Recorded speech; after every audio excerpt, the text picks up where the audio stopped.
The Ungoro meta may have settled down and people may be going to Tempo Storm to build all of their decks now, but that doesn't matter because true to form, I'm going to keep looking for the most fun / sometimes effective decks, and today what we're going to be doing is playing Dragon Priest, one of my sleeper decks that I thought was most definitely dead after the rotation, and it turns out it's actually one of my most favourite decks of them all. It's built solely on the premise that Drakonid Operative is OP. That's it, that's all you need to know. Secondly, Neverspite Historian is also OP, and Neverspite Historian gives you more Drakonid Operatives, and Drakonid Operative lets you steal cards from your opponent's deck, which are most likely OP. So, you're just having a great time with this deck, really. It has some great matchups in the meta. It does okay against Taunt Warrior, it can hold its own against Pirate Warrior, it can hold its own against Quest Rogue, because you can just pressure them into not being able to do much, and just generally, I find it performs quite well. I've got a 60-70% win rate with it so far, so it's a recommended deck because every game is different, so you're discovering so many cards with Shadow Visions, with Neverspite, and with Drakonid Operative, and even Curious Glimmerroot is stealing cards as well.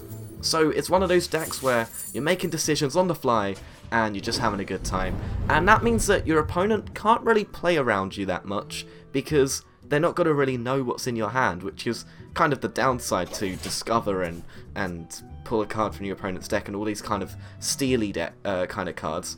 It kind of throws your opponent for a loop because they don't really know what you're up to. So you've got that surprise factor every single game as well, even if they know what deck you've got. So that's why I'm a big fan of this one. It's not too expensive. I threw a Ysera in there because I have a Ysera. I don't really have any other strategic reasons for that, but I find it's quite fun in those control matchups that go on for ages, and sometimes you just get that nice pull from your Sarah and it wins you the game. So that's the premise of the deck.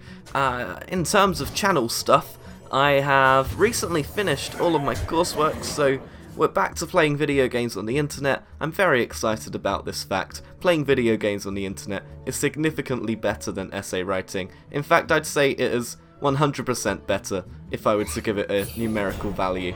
So we're back playing some Hearthstone, and what better way to celebrate than by playing a bit of a janky deck, which is actually, I'd say this is one of my more successful janky decks because it actually is a sensible deck build, and if that's my big recommendation really. Like, don't feel like you have to follow what's on Tempo Storm.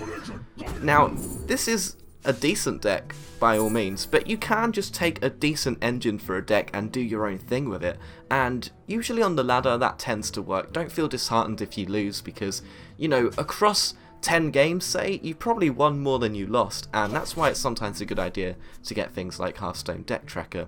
So I know I've gone off on one a little bit, but let's get back to the game. So we're up against what is definitely a Taunt Warrior. You could tell that by the quest which came down on turn 1. That's some expert analysis from yours truly.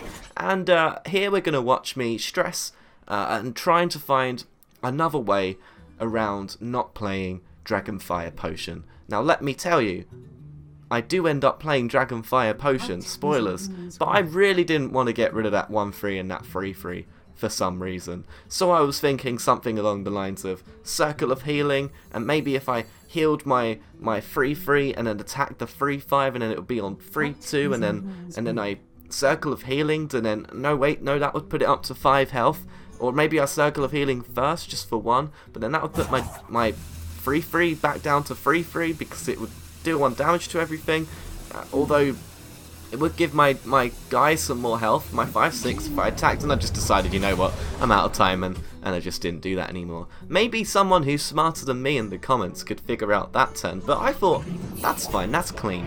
I understand what this card will do to the board. I don't understand. I can't, in 60 seconds, figure out what Circle of Healing will do to the board, because quite frankly, I've just finished a lot of coursework, and I'm here to relax. I don't need to stress out about any maths. Maths is for nerds. I like playing big explosion potions, and it was fun. And you know what? I think it worked out. So I don't want any of that sarcasm in the comments. Look at this board. It looks great. It looks great to me. I may be a bit biased because this is me playing the game. But I stand by my decision because it's going to snowball now, and that's something that you want to try and do against Taunt Warrior, efficiently or not in my case. because if once you start snowballing, they need Brawl, and if they don't have Brawl, they're going to lose, most likely. Because you want to try and beat them before that dreaded quest gets completed. And you know what? Even if you've got a favourable matchup, sometimes it's just 50-50. Sometimes you just lose against Taunt Warrior. Because Taunt Warrior is one of the best decks right now, so don't feel disheartened if you do come up against it. But by no means, don't throw in the towel. Because sometimes unfavourable matchups go your way because it's a card game. So what we're seeing here is, I mean, the good thing about this deck is you can adapt on the fly. So because you've got things like Shadow Visions, you can get more spells which are good against Control Warrior. So things like Dragonfire Potion and Shadow Word Death. And even Potion of Madness was pretty good earlier. And there we go, there's the win. So that's the general idea of Dragon Priest now. Definitely a lot different to what it used to be before the rotation, but you know what, I kind of like it. It's pretty cool. Let me know what you think of Dragon Priest. Have you been trying any of these fancy new Ungoro decks? Is there anything that I haven't covered yet that you want to see? Let me know. I've got plenty of time in my hands and I'd be happy to do so. And if you haven't subscribed to Zoid Gaming already, be sure to do that. I'll be back very soon with more gaming videos. Goodbye.